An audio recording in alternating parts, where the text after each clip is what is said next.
Bueno, feliz tarde, magnífica tarde para todos. Miren que de verdad este día está siendo tan bello. Estábamos a una temperatura ideal.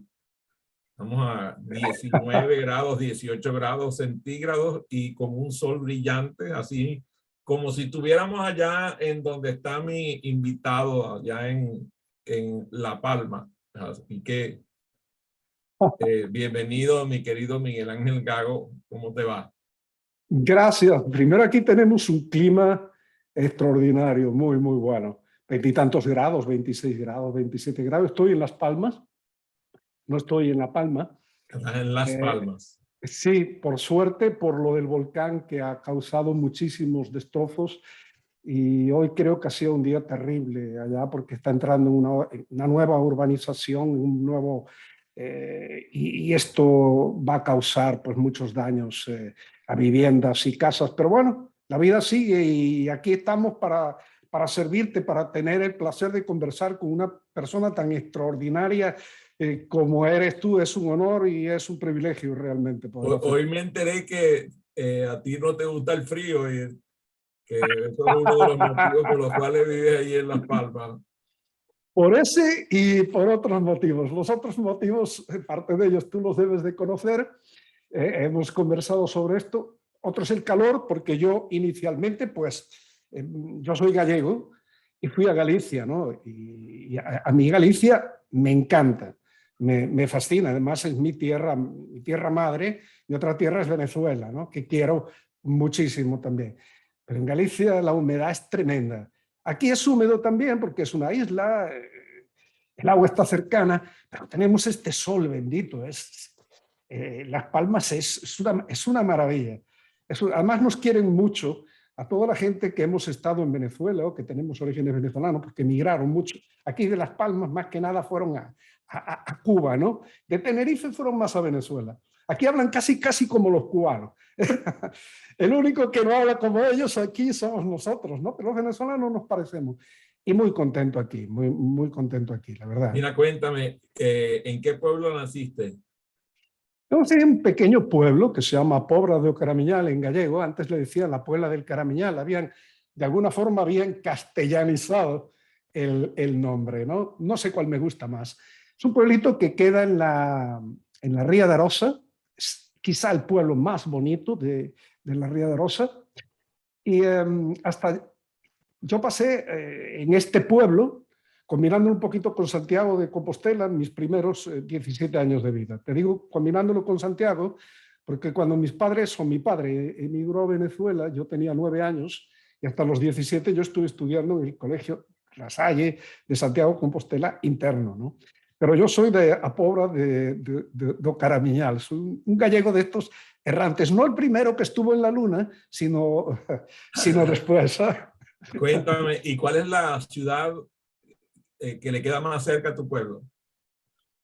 Pues mira, es Santiago, el pueblo mío es Santiago. Santiago, sí, y luego después también queda un poquito más separado, pero es una ciudad interesante para todos nosotros, que es Vigo. Yo he vivido en Vigo también Wow. gran parte de mi vida, sí. Capital gastronómica de Galicia. Yo diría que la capital gastronómica es La Coruña. Vigo es la capital comercial. Lo que Y pasa es que hay también tanto dinero que los mejores restaurantes yo los recuerdo en Vigo. Mira, Mira, cuéntame, que ahorita nombraste a tu padre, cuéntame qué le heredaste a tu padre en tu quehacer del día de hoy. Mira, yo a mi padre le debo muchísimas cosas, como todos quizá a nuestros padres, ¿no? Mi padre fue un emigrante, era una persona culta, con cierto grado de cultura, y yo ya desde pequeño, cuando ya estaba en la universidad, ya empecé a trabajar con él. De ahí yo estuve en Volkswagen Interamericana, me dieron un cargo como gerente de ventas al gobierno, y posteriormente yo trabajé con mi padre pues 8 o 9 años, ¿no? Y ahí aprendí pues todo lo que se puede aprender en una empresa familiar.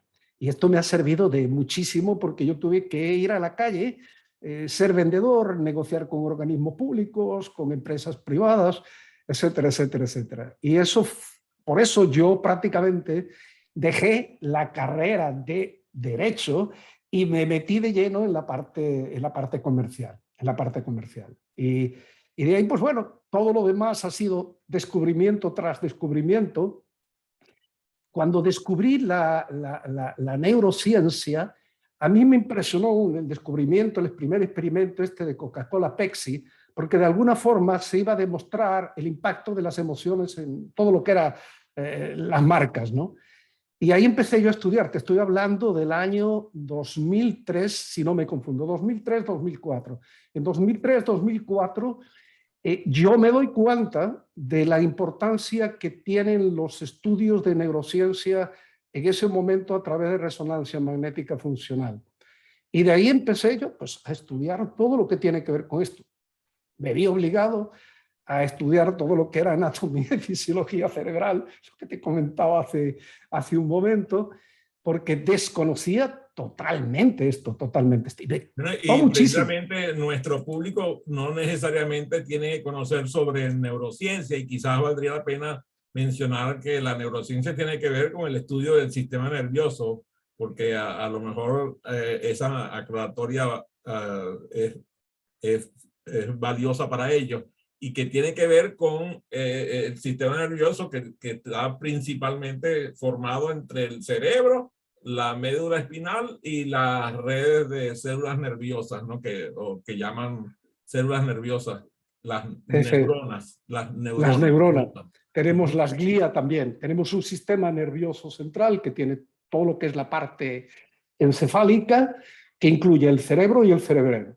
Y luego pues tenemos la médula espinal, como tú bien dices, el tallo cerebral, que es lo que une a la médula espinal con el cerebro, y luego pues está el sistema nervioso periférico, con sus fibras aferentes que conducen información desde los sentidos hasta el sistema nervioso, y las fibras eferentes que son al contrario. Del cerebro son las respuestas que el cerebro envía. Pero hay gente que a veces cuando tú hablas de neurociencias aplicadas, te dicen, ¿y eso qué es? Pues simplemente es la aplicación de la ciencia a la parte mental. Yo soy de los que piensa que podemos hablar de cerebro y mente, por diversas razones que sería muy largo explicar aquí, pero la mente es la proyección del cerebro. La mente es la proyección del cerebro.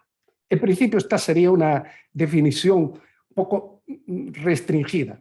Y nuestro cerebro tiene como fin que nosotros supervivamos como seres y como especie, pero al mismo tiempo que progresemos. Yo le añado el progresar, el desarrollarnos.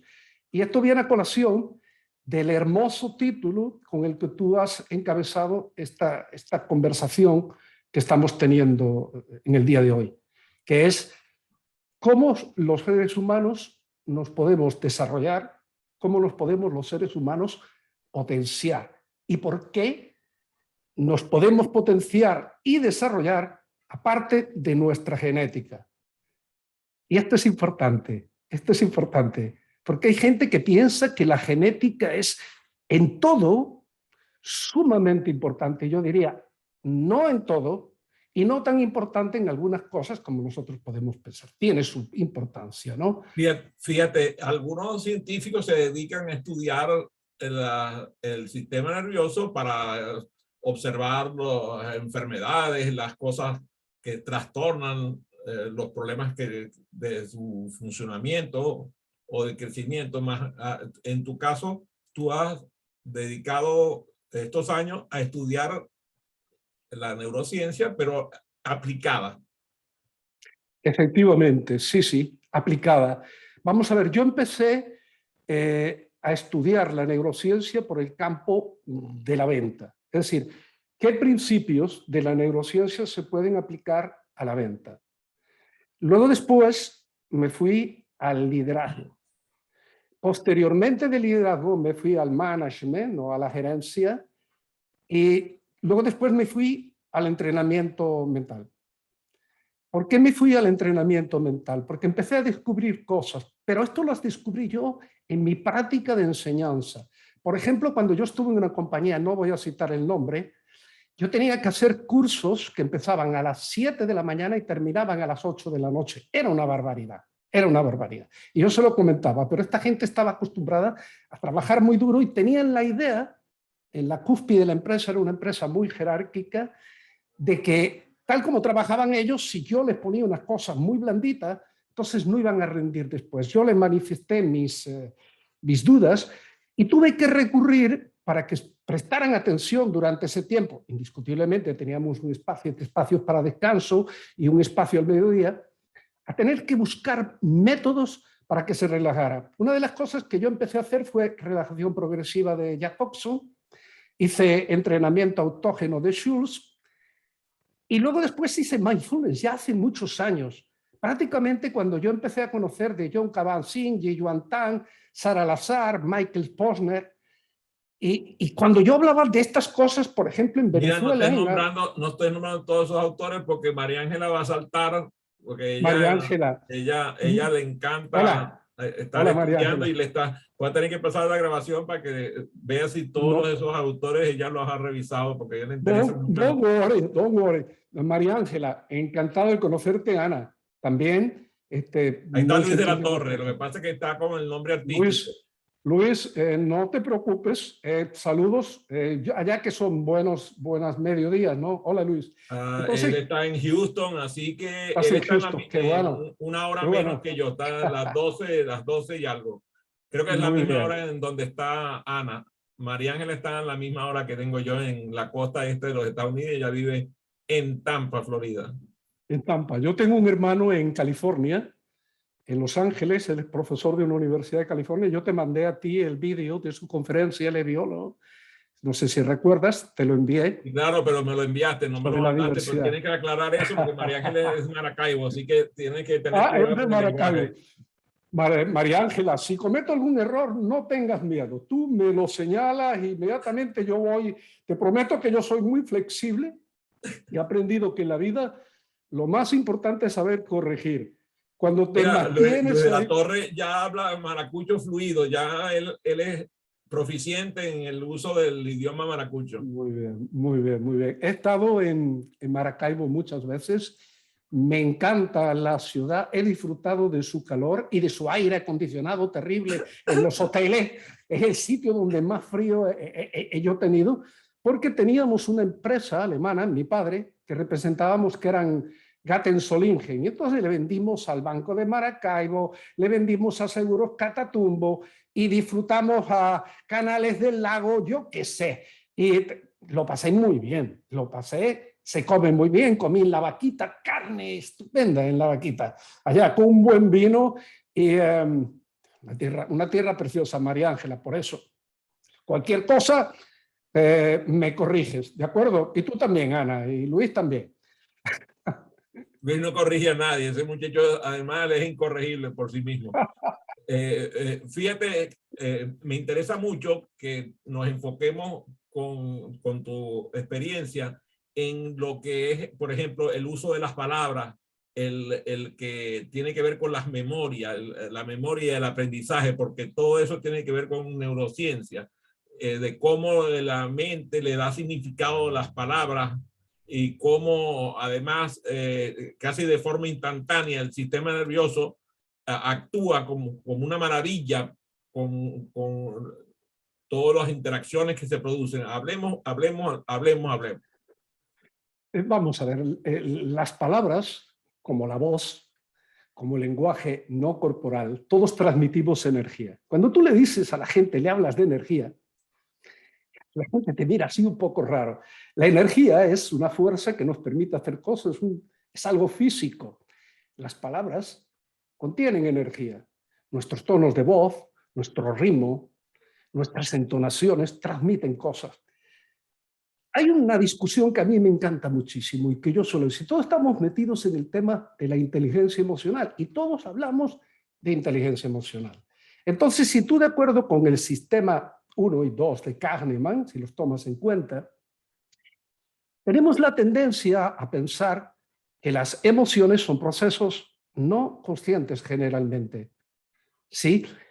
Yo leí un autor famoso, Paul Ekman, que solamente él conoció a 4 o 5 personas, como mucho, allá en la India, que estaban entrenándose siempre constantemente mentalmente, que podían actuar sobre las emociones en el periodo refractario, es decir, cuando se disparan.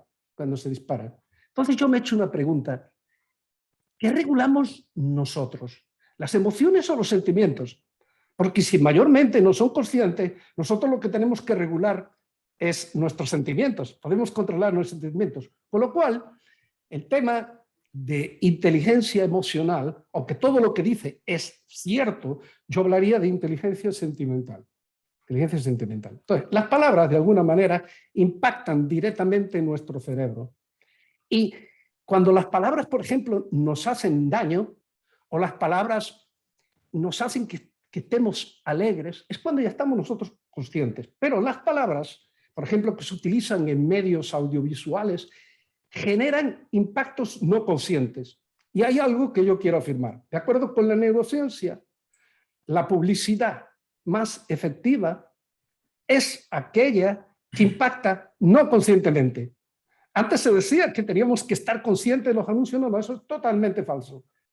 Las nuevas investigaciones en neurociencia afirman que la publicidad más efectiva es la que te llega directamente a ese sistema 1 sin que tú estés consciente. Lo que llaman aprendizaje paraconsciente. Va sí, más allá de la conciencia. ¿No? Sí, más allá de la... Es el efecto primado, el priming, ¿sí? El efecto primado, el priming. En nuestro cerebro ahora hay una tesis, Lisa Feldman Barrett, que escribió un libro muy bueno sobre emociones. Ahora tienes uno que se llama 7,5 no sé qué cosas sobre el cerebro, que yo lo leí, es muy buena. Y ella tiene una tesis que dice que es muy actual, que dice que, y yo en mis cursos la aplico, que dice que el sistema cerebral, antes de recibir la información de los sentidos, ya está consciente de la situación. Lo que hace cuando toma información de los sentidos es confirmar o no lo que tiene aquí. ¿Cómo ocurre esto? Ella dice, no lo sabemos, pero un poquito coincide con unos experimentos que se hicieron hace muchísimos años, entre otros fueron John Dylan Haynes, de que el cerebro recibe impactos de información antes de que nosotros seamos conscientes y toma acciones antes de que nosotros seamos conscientes. Se hablaba primero entre unos 7 milisegundos y John Dylan Haynes, por ejemplo, habla inclusive de 2 segundos o más. Algunas personas han visto estos experimentos desde el punto de vista de si existe o no libre albedrío.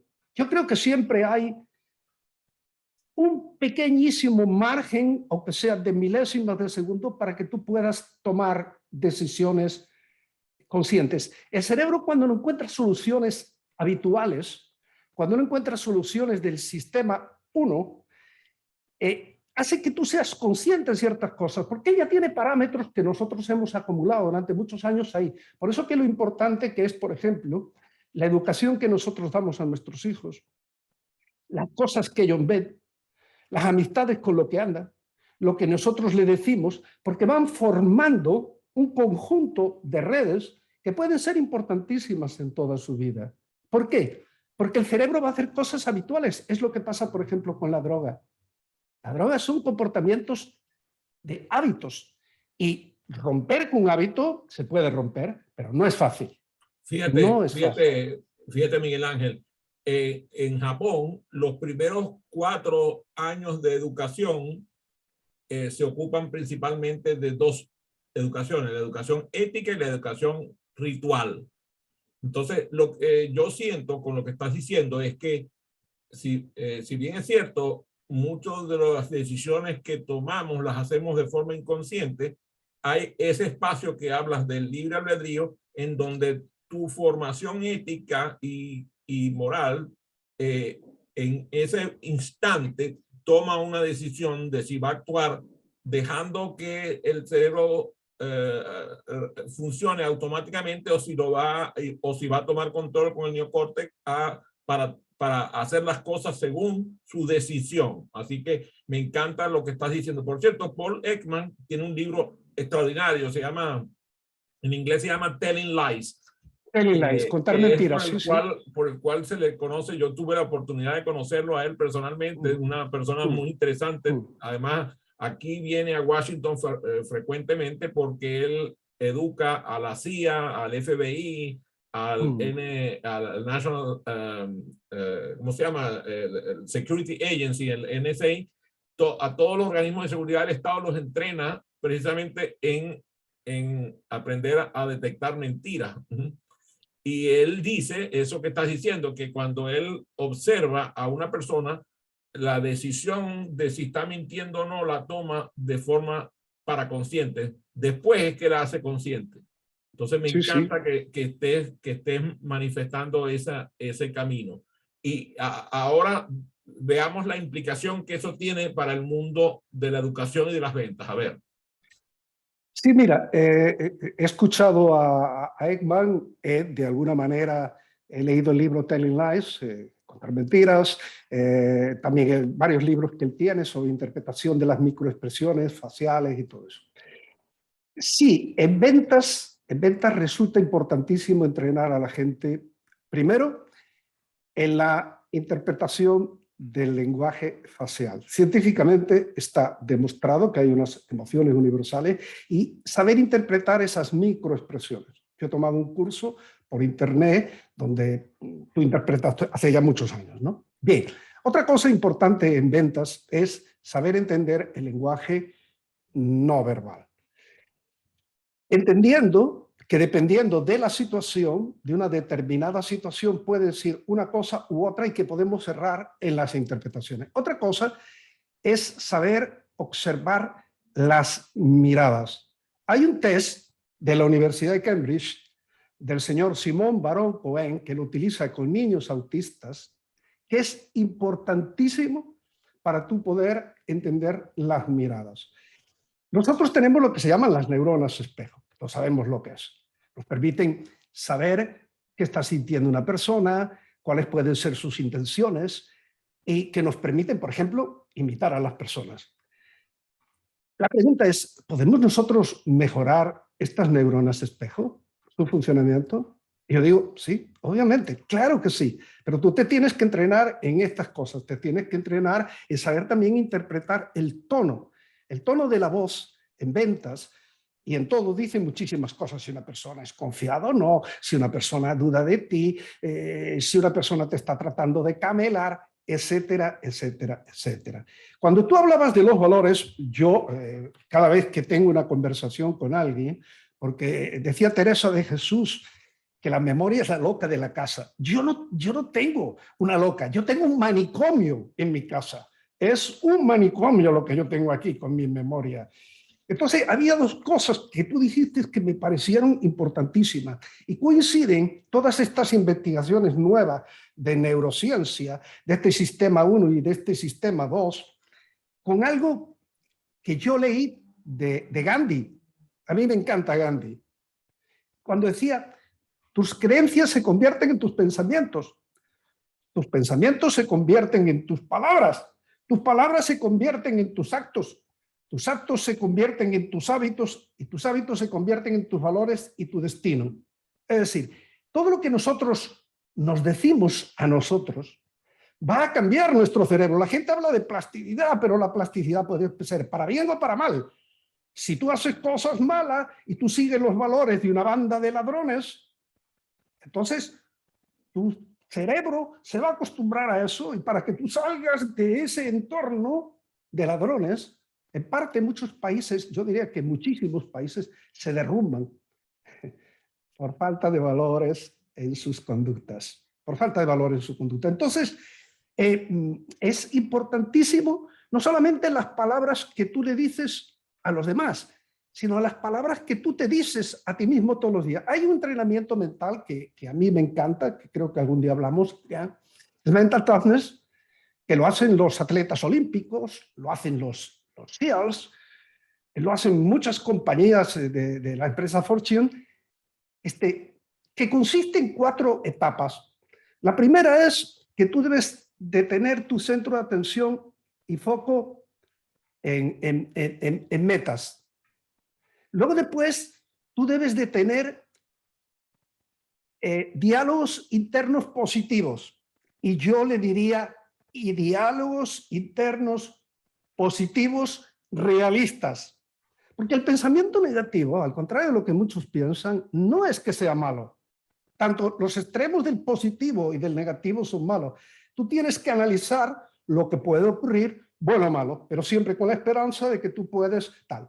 Luego después vendría, obviamente, que tú estés relajado. Porque cuando tú estás relajado y tu mente estás tranquila, dice Confucio, tú vas a estar en paz. Y una vez que tú estás en paz, podrás pensar y actuar con libertad. Si tu mente no funciona bien, lo demás no va a funcionar bien. Pero hay cosas ahora en neurociencia que yo incluyo en la potenciación o en el desarrollo personal, que incluí hace mucho tiempo y la gente me miraba así con cara de sospecha. Y yo le decía, la salud. Y yo digo, con salud todo, sin salud nada. E incluí aspectos como la dieta. Hay que comer un poco de todo y mucho de nada. Por ejemplo, hay que dormir las horas suficientes. ¿Cuántas horas? Pues generalmente entre 7 o 8 la mayoría de las personas. Los jovencitos, adolescentes, quizá entre 9 y 12. Pero ayer leí un artículo muy interesante que encontré por el buscador de Google que decía que las personas mayores, como soy yo ya, lo ideal es que durmamos 7 horas. Pero claro, que se nos fastidian el sueño porque nos tenemos que levantar por nuestra próstata o lo que sea más veces al baño, se nos fastidia quizá la parte del sueño REM. En la parte del sueño REM es la que tiene que ver con la conversión de la memoria de corto a largo plazo. Y por ahí pueden venir muchísimos problemas de memoria. Pues todo esto son trasfondos de la neurociencia. Pero cuando tú hablabas de algo que a mí me impresiona, porque es que coincidimos exactamente, son los valores. Yo lo tengo aquí en unas notas. Y lo primero es, yo pongo que hay varios planos. Tú tienes que tener tus planos equilibrados, porque si fallas en uno, fallas en los demás. El primero, yo no soy nihilista, por supuesto, como Miller. El primero es encontrar sentido a la vida. Y hay una frase de Nietzsche que a mí me emociona. El que tiene un porqué, encuentra un cómo. Cuando tú tienes un sentido de vida ya determinado, tú vas a poder hacer cosas. Pero hay gente que pasa por la vida sin darse cuenta de lo que quiere hacer, de lo que él quiere lograr en la vida. Y no necesariamente tiene que ser presidente de la República, astronauta o médico. Probablemente ser una buena madre de familia, un buen padre de familia. Eso puede ser algo en la vida interesante. Y yo lo puse aquí y digo, ¿y para esto qué hay que hacer? Pues una palabrita que a veces no la tomamos como filosofía y cansina, que es introspección, o sea, observarte. Pero no solamente observarte tú. Yo tengo un principio que aprendí de mi padre, que me dice, pregúntale a los demás, a esa gente que te quiere, ¿qué piensan sobre ti? A los que pueden ser sinceros contigo. Porque a veces consultas a gente que todo te dice que todo está bien, que tú eres una maravilla, que no te están diciendo la verdad. Entonces, este plano de los valores, yo digo que los valores se aprenden en el gimnasio de la vida. Si tú aprendes los valores de una banda de ladrones, tú vas a ser ladrón, porque los vas a practicar, vas a fortalecer el músculo, de los ladrones. Los valores se aprenden en la vida, los valores se aprenden en la familia, los valores se aprenden en la escuela, los valores son el fundamento, la roca, los cimientos que sostienen el edificio. Los valores son los mejores zapatos para caminar por la vida, no hay otra cosa. ¿Por qué lo digo? Porque hubo una época de mi vida, yo confieso, que yo me regí simplemente por buscar dinero. Y me había confundido de plano, había dejado de ser yo y dije, ¿qué es esto? ¿Qué es esto? Y ahora me acerco un poquito más, no sé si lo compartes, Adrián, si compartes esto. Fíjate que cuando estabas hablando, estaba pensando que, si bien es cierto, puede ser que en el hogar, los privilegiados que cuentan con una familia funcional o que en este caso lo más común, que la madre responsable, que se quedó con la carga de ser padre y madre del niño, haga un trabajo maravilloso en la educación de sus hijos. Pero después nuestros hijos van a una cosa que llaman escuela. Y la escuela, yo creo que la neurociencia educativa, la escuela, muchos docentes ni siquiera saben lo que es. O sea, si nosotros empezamos a revisar lo que conocen los maestros tradicionales acerca de, por ejemplo, la multidimensionalidad de la inteligencia, o cómo crear un ambiente que permita explorar, que permite pensar, que permite expresar las ideas a través de la libertad dentro de la escuela, yo creo que muchos docentes no conocen nada de eso. Y entonces los niños se ven coartados, se ven cercenados en su proceso de sociabilización dentro del contexto de la escuela, que debería ser el contexto más favorable, porque si bien es cierto, dentro del hogar se le puede, como dije, los padres o el padre o madre responsable que se encarga de ser ambas cosas para su hijo, puede ser que haga un proceso educativo importante, pero nadie puede dejar de reconocer la importancia de la sociabilización en el proceso educativo que ocurre en la escuela. Me gustaría que me ayudaras entonces a llevar el tema que estamos tocando acerca de cómo concierne a la escuela la neurociencia. Es una pregunta extraordinaria la que tú me estás haciendo. En el máster de neuromarketing tengo una profesora que trabaja con adolescentes, con estas nuevas generaciones Z y los que ya son alfa también, ¿verdad? Y ella me plantea algo que yo considero que es así. Tienen una sobreestimulación de todo lo que esto no es ni bueno ni malo, pero una sobreestimulación de la parte digital. En cierta forma, al menos eso es lo que estamos viendo, comenzando a ver, que una cosa es cuando alguien es niño, adolescente y luego después adulto, porque todos fuimos adolescentes y cometimos, entre comillas, las locuras de los adolescentes. Recordemos que en la adolescencia, hasta los 21 años aproximadamente, todas las conexiones que van del cerebro a la parte amigdalina y a la parte límbica no están completamente formadas, con lo cual uno hace muchas locuras porque no tiene este poder de regulación sentimental, ¿verdad? Dicho de otra manera, regulación emocional. Pero todo parece indicar, uno, primero, que tienen problemas tensionales, que tienes que recurrir a cantidad de trucos para que te presten atención. Por ejemplo, las pantallas las mantienen negras, casi no preguntan, se distraen muy fácilmente. Hablamos siempre en promedio, hablamos siempre en promedio. Dos, no les gusta lo que han recibido de nosotros. A muchos de ellos no les gusta. El otro día yo dije algo que fue discutido en una de mis clases, perfectamente válido esto, que cada quien piense como quiera. Yo digo que nuestra generación en estos últimos años hemos descuidado un poquito la parte, mucho, la parte del ecosistema, la parte ambiental. Hemos ido detrás de, no delante de. Y yo, por ejemplo, vivo en una zona donde al lado de mi casa queda un parque. Es una zona bonita, el parque es muy bonito, pero hay muchísimos cochinos, pero no cochinos a estos animalitos, ¿no? Sino humanos cochinos. Y al lado de un campo de fútbol precioso, latas y papeles, y vas al parque también, y el servicio de limpieza pues llega, perfecto, tú ves la calle, está toda limpia, cuando vas en coche no te das cuenta. Yo me pregunto, ¿serán adultos cochinos? A ver, los hay. ¿Serán niños cochinos? ¿Qué pasa?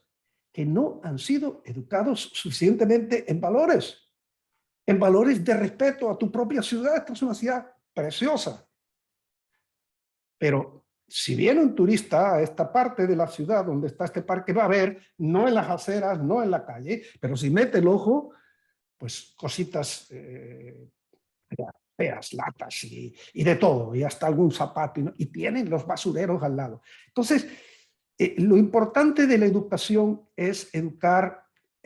Creo que estamos confundidos. A veces le enseñamos a sumar, a restar, a multiplicar, a dividir.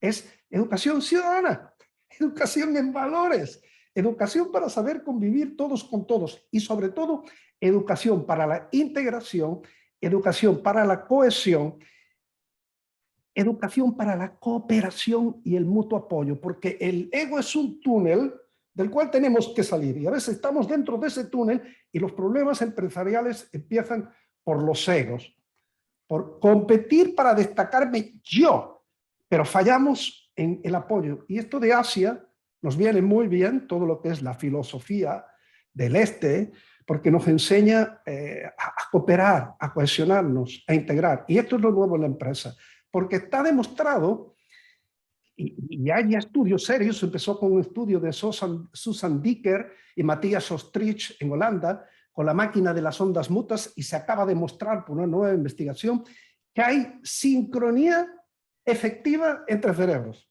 O sea, nosotros nos sincronizamos físicamente. Algo que antes tú lo mirabas así, pues bueno, ya hay investigaciones serias al respecto.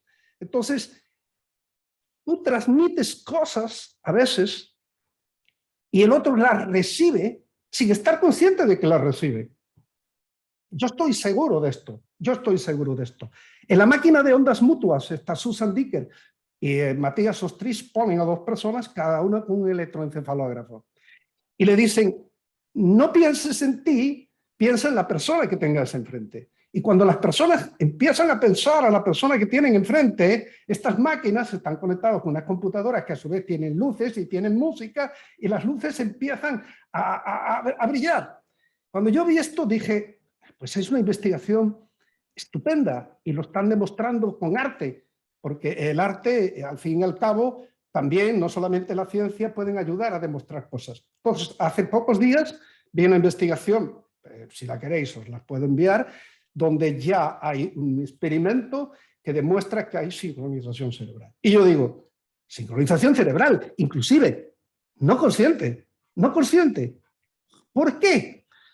De repente las explicaciones las podemos encontrar, o quizá las encuentren, mejor dicho, en la cuántica. Igual que el Xenon Quantum Effect, ¿lo conocéis? Michel Sudhakan y otros se preguntaron cómo tú, con la meditación y concentrando tu atención sobre determinados problemas de forma persistente, cómo una cosa intangible podía cambiar el cerebro. Y llegaron a la conclusión de este efecto de la cuántica, que varía la onda cuántica, y entonces hace que se produzcan estos cambios. Lo importante es saber que nosotros influimos en los demás, no solo con nuestras palabras, sino inclusive a veces hasta permaneciendo callados. Fíjate, a mí cuando me pongo a pensar que el 70% de la población de la Tierra vive en el 2% del terreno habitable, me doy cuenta que la mayoría de los estudiantes no tienen acceso a la naturaleza. Sin lugar a dudas que, y la neurociencia nos lo ha demostrado, que el contacto con la naturaleza construye las conexiones necesarias para que nuestro cerebro se haga más poderoso. Pero cuando vemos lo que acabas de citar de la enorme captación de las pantallas digitales a nuestros chicos, a nuestras chicas, que están un número de horas completamente irrazonable y poco sano, conectado con plataformas digitales, y además tienen prácticamente cero contacto con la naturaleza, esa combinación resulta perversa. Muy perversa. Hay un libro que recomiendo que es El cerebro digital, no recuerdo el autor, lo tengo aquí al lado en mi biblioteca, donde habla de esto, pero acabas de tocar un tema interesantísimo que es el contacto con la naturaleza. En el mundo de hoy, en un mundo tan rápido, en este entorno VUCA, tan veloz, tan complicado, con tanta crisis que ha traído, por ejemplo, el COVID, que ha acelerado todas las características de VUCA, uno de los factores que se ha ido acrecentando es el estrés. Y una de las cosas mejores para combatir el estrés es hacer paseos por la naturaleza. Y caminar, por ejemplo, porque tu organismo, tu cerebro va a agregar endorfinas, que son opiáceos naturales. Yo cuando subí al Ávila, en Caracas, preciosa montaña, agarré la costumbre de ir constantemente. Me iba a las 6 de la mañana, regresaba para ducharme, después ir a trabajar y me iba a la noche. En aquel momento, confieso, tenía ciertos problemas matrimoniales, no con mi esposa actual, pero me servía de relax. Pero yo estaba prácticamente entusiasmado con esto. ¿Y era por qué? Porque mi organismo tan inteligente me premiaba, que hacía que fluyera endorfinas en el cerebro, que son opiáceos, y cannabinoides también, de alguna forma una morfina para que yo me sintiera bien. Y claro, por ejemplo, cuando vas al gimnasio, pues esto ocurre exactamente.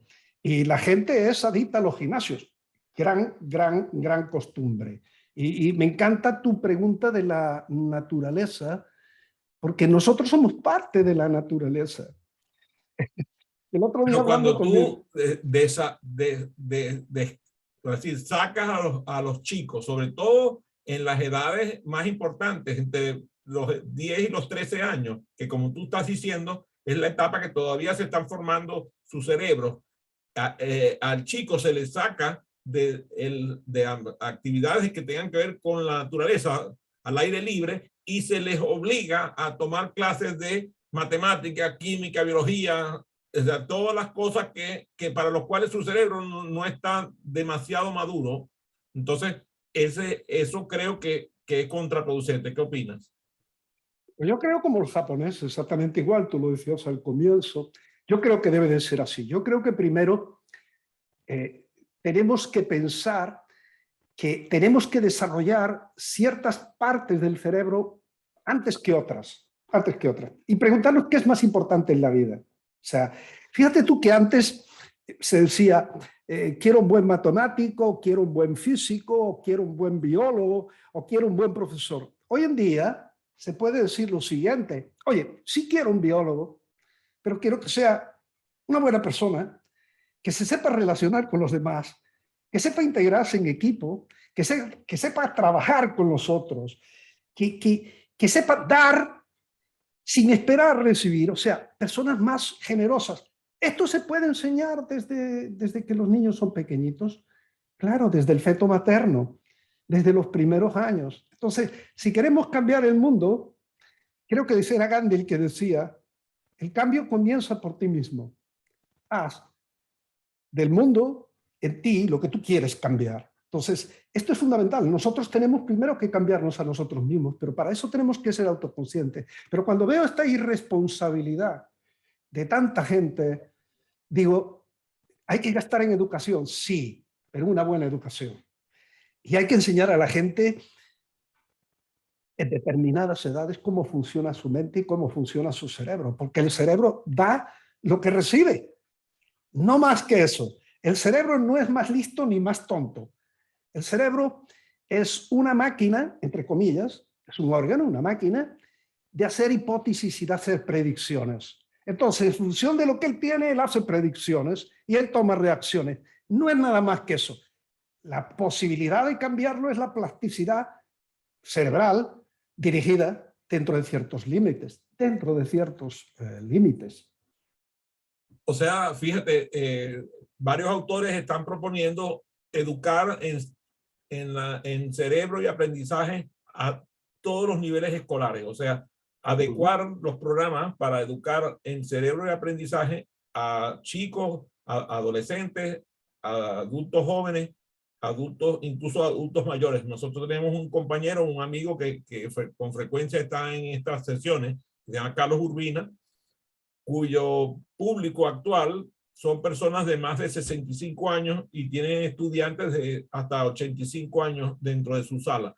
Y él señala que él está enaltecido de ver los resultados que está obteniendo, porque él está educándolos en el uso de las tablets, de los teléfonos celulares. Y es sorprendente ver cómo los adultos mayores, al descubrir el mundo de estas plataformas digitales, encuentran un camino de vida nuevo. Entonces, quizás habría que hacer un proceso contrario en los chicos y los adolescentes, de que descubran la naturaleza y dejarles ver que la diversión no está en la tablet, no está en el teléfono, está en jugar con la arena y con el agua. Sí, yo pienso que eso es así. Yo pienso que eso debe ser así. Debe haber una mezcla de cosas con prioridades. La prioridad fundamental, y hoy nos estamos dando cuenta de que de alguna forma estamos fastidiando nuestro mundo. Lo estamos fastidiando, lo estamos contaminando, lo estamos enfermando. Es verdad que algunos científicos piensan que Gaia, la Tierra, tiene posibilidades por sí sola de recuperarse. La tesis de James Lovelock. Pero nosotros, pienso yo, podemos hacerle mucho daño, y esto se está viendo, esto se está viendo. Pero fundamentalmente tenemos que pensar que los responsables de la Tierra, de la administración de la Tierra, somos los seres humanos, unos animales que han aprendido más cosas que sus similares primates, y que para el nicho ecológico estamos muy bien adaptados para lo que nosotros hacemos. Pero a veces yo veo conductas de los animales, que yo digo de otros animales, porque nosotros al final somos animales, que debiéramos de imitar y debiéramos de copiar. A veces costumbres de animales que viven en rebaños, que viven en grupos y que tienen conductas de autoprotección. Y a veces aquí los humanos nos mordemos entre nosotros, ¿sabes? Tenemos que aprender a ser más generosos, tenemos que aprender a ser más humildes, tenemos que aprender que lo importante en la vida es el mundo en que vivimos, son los seres humanos que viven en él, y educarnos para esto, educarnos para esto. Déjame preguntarte ya para cerrar nuestro programa maravilloso, cuéntanos un poco acerca del máster que estás iniciando con la universidad allá en España. Estoy haciendo varias cosas. Con el ESIC estoy en un máster que Por se favor, llama... para el público de América que no conoce las siglas de las instituciones en Bien, España. sí, te explico. El ESIC es una escuela de negocios en España que está en las mejores ciudades de España. Es una escuela de negocios muy buena. Y me encanta por algo, porque por primera vez hacen un SEO en neuromarketing e incluyen uno de los módulos neuromanagement e incluyen neuroliderazgo y neurotrabajo en equipo. ¿Okay? Para mí eso es importante. Con Neuroscience Business School estoy haciendo la parte de neuromarketing puro y duro, y estoy haciendo un máster que es interesantísimo, que es el máster de neuromúsica. Lo estoy haciendo con una persona que es el coordinador, que es Jordi José. Jordi José es mi amigo personal, es músico, es doctor en comunicación, psicobiólogo cognitivo, pero imaginaros este señor. A los 13 años ya estaba estudiando solfeo con su abuelo y su padre. A los 15 años era profesor de música.